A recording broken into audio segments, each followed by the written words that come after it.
na sige gusto ko na ulit gumawa ng pelikula at bad boy trip ba?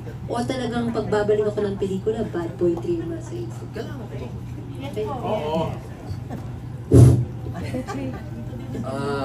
Una ho, bismillah. Ang nangyari po kasi, ito pong Bad Boy 3, 2014 pa po ito na umpisahan. Opo, nagkita po kami ni Boss Vic doon sa anniversary ng Viva. 2 years ago. Binanggit niya. Sabi niya, kailan mo ba itutuloy yung Bad Boy 3? Kasi matagal na. Alam mo na, nagkami. Kaya nahiya na ako. Sabi ko, sige boss, tuloy ko na. Kaya itong nakaraan na umpisa yata kaming mag-resume, parang August yata last year. Tapos, hirap pa rin kasi sa schedule. Nung natapos namin, nung nakita namin yung rushes, na-inspire ako, sabi ko, baka mayroon pa. Sabi ko, nakita rin ni Boss Vic, sabi niya, ituloy-tuloy na natin to. Gumawa na tayo ng sunod-sunod na. Sige boss, lahat ng commitment ko sa'yo gawin na natin. Yun po. Thank you, Senator. Follow-up lang, yung nasa pipeline ba na napag-usapan yung puro action ba to? Saka, patok na patok ngayon ulit sa mga Pinoy ang action. May mga nakikita ka bang action star, yung lalo yung mga bago ngayon na gusto mong makatrabaho? Oo, syempre. Una dyan, syempre si Daniel, si Coco Martin. Gusto natin silang makatrabaho.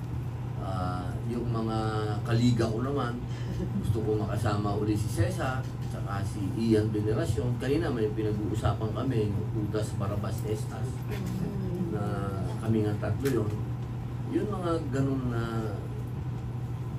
makapagbigay uli ng entertainment sa Pinoy. Gusto ko yun. Na-miss mo, Sen? Oo, na-miss ko yung, lalo na yung humor. Humor kasi sa matagal na panahon, napansin ko din yung parang nagkukulang doon sa action comedy. Yung linya namin noon ba, naging masyadong serious na action ngayon.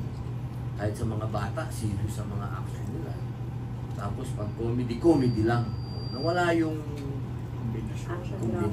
kombinasyon. Tapos yung din napag-usapan, si Boss Vic, gusto niya talaga yung maging Sino Ka Man Part 2. Yun talaga ang gusto niya. Sabi niya, panahon na para gawin mo na yun. Sabi ko, sige po, basta pumayag po si Ma'am. Sabi niya, kakausapin natin si Senator Kiko. Thank you, Senator. Pasko na yata. Thank you, Senator. Thank you, Ma'am. Okay, maraming salamat po sa inyong mga katanungan. Ngayon naman po, banggitin ko lamang po yung pagkasunod-sunod ng mga magtatanong para makahanda tayo ng katanungan. Okay. Jojo Gabinete, followed by Pilar Bateo, Von Benario, and Nurse Almo. Yun muna po. Inuna ka, Jo. Batch 1. Okay, so pakita Nabigla ka, natin. Jo. From PEP, we have Jojo. O yung edad namin ang tanongin nyo, ha? Sa matagal mong pagkawala, ano yung mga na-miss mo? Tapos alam natin na naging mabuti sa yung industriya. Siyempre yung iba ang energy ng pelikulang Pilipino. Pelikulang Pilipino kasi TV masaya. Kasi alam nyo, mag-uumpisa pa lang ang araw nyo magtrabaho, nandun kayo para mag-entertain. Sa politika, iba eh. Problema, pumapasok ka pa lang, problema na agad ang haharapin mo. Kaya magkaiba sila. Ang iisa lang sila sa usapin ng malapit ka sa tao. Yun lang sila pareho. At doon lang ako bumabawi. Sa politika kasi ganun. Malapit ka sa tao, pumupunta ka doon sa kung saan yung mga lugar na talagang kailangan ka. Parang pelikula, ganun din sa mga shooting. Pumupunta ka sa mga lugar na malalayo, makikilala mo yung mga tao sa malalayo, yun yung mga parehas sila. Pero pagdating sa sasabihin natin, namimiss ko yung saya. Diba, umpisa pa lang ang araw sa showbiz, masaya na eh. Ngayon, diba, umpisa pa lang tayo, masaya. Natuwa ka, nakita mo sila. Oo eh, siyempre, yung mga mga... Abatch. Hindi, ano na lang, kaliga. Binago na. Last question na lang. Anong pagkakaiba ng Bad Boy 3 dun sa dalawang naman ng Bad Boy? Continuation po ito. Ah. Opo. Ito kasing sa Bad Boy 1, talagang yun yung umpisa ng pagiging gangster niya. Tapos,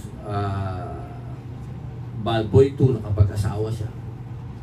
Bad Boy 3, ito na yung, kasi di ba meron siyang, ano doon nagkaroon siya ng pagbabalik sa Diyos. So doon mag-uumpisa yun. Parang Bad Bad Boy Boy in a good way. Parang gano'n. Yeah, oo, parang gano'n. Oo, yung, ano to continuation ng buhay ni Bumbo. Bumbo kasi yung karakter. Tsaka, mas malaki na yung responsibilidad. Kasi, kailangan dahil sa posisyon mo ngayon, di ba? Siguro sa usapin ng pag-aartista, masasabi natin, may mga sa sarili mo na lang personal ka, may responsibilidad. Talagang dapat maging ehemplo tayo. Pero pagdating sa pelikula, eto pa rin tayo. Ganun ba rin? Si Bumbo pa rin tayo. Pati doon sa mga susunod. Kasi ngayon, yung talagang gusto ni Boss Vic, yung maging sino ka man. So si Carding Sungkit pa rin. Okay, salamat. Maraming salamat po. Ang susunod naman na magtatanong ay si Pilar Mateo from Showbiz 24/7 at Hataw. May pa yan. Ito, kapatid ko talaga ito. Yes naman. Kahit wala si Bibi. Love nito si Bibi. Kung tinagalaw naman ako sa pag-dito. Okay, tanong mo. Okay, ang question ko, Manong Batch, is yung tungkol sa negotiation mo with Boss Vic. Kasi parang magko-collab ka, di ba? Ano yung parang usapan niyo ni Boss Vic for the 5 films na gagawin? Parang dati din, bumalik din yung dati. Yung sa storya, sa action, kailangan. Wala namang pinagbago. Ang pinagbago lang, no, nandun yung RCT. Eh si Boss Vic naman ang may gusto nun eh. Gusto niya parang nag-grow naman daw ako. Hindi ko na. Alam mo naman si Boss Vic, tatay ko yun.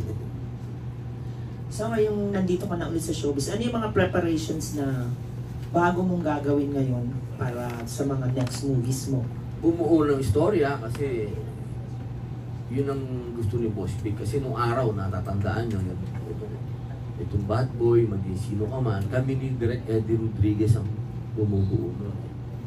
So gusto din niya ngayon gano'n, yung plot manggagaling sa akin para yung sinasabi ni Boss Vic, yung substance. Kailangan siya yung manggaling yung substance. Tapos si-share mo na lang doon sa mga writer na bata. Yun na, si Boss talagang nung araw pa eh. Yun ang gusto nun. Yun ang pressure ni Boss Vic sa akin eh. Siya yung manggaling yung idea. Ayan, ang last question ko is about paano kasi nasuportahan ni Mariel?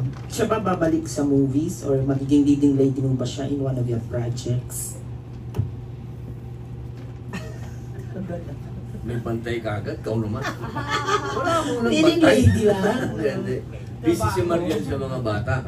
Katunayan kagabi, medyo dramatic yung eksena namin kasi meron siyang tinanggihan na bagong trabaho sana sa isang network. Dahil nga concentrated sa mga bata. Kasi sa umaga, naghahatid. Maaga gumising yun, ihatid sa eskwela, susunduin niya, talaga nakatutok siya. So medyo alam ko, mabigat din sa loob niya yun. Dahil mahal niya yung pag-host. Alam yun naman. Kaya lang, siyempre, nanay siya. Saan niya? Nagkanak siya. Ganun ba yun? Okay, thank you and good luck and more power. Next. Thank you. Maraming salamat po. Ngayon naman, from TV5 Digital, we have